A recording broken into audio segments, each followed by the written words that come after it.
গভীর রাতে এক কিশোরী, বয়স মাত্র ১৩, মুখ ঢেকে রেখেছে লম্বা চুলে।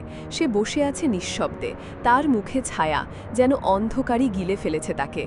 শহর ঘুমিয়ে পড়েছে, চারদিকে নিস্তব্ধতা। আবাসিক এক গলি, শুনশান, ফাঁকা, আর কিছু একটা যেন তাকিয়ে আছে তোমার দিকেই। চাঁদ উঠেছে আকাশে, একটিমাত্র ল্যাম্পপোস্ট চলছে তার নিচে।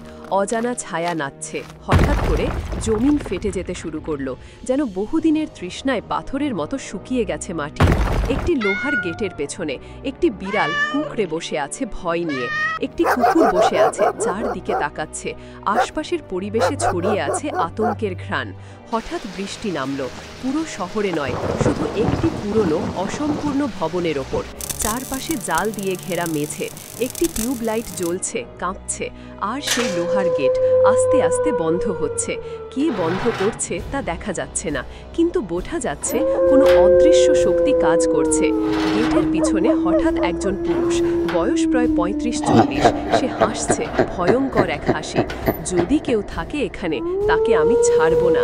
ভবনের নিচতলার রাস্তা ধরে কেউ একজন হাঁটছে, পা টেনে টেনে, যেন কিছু খুঁজছে।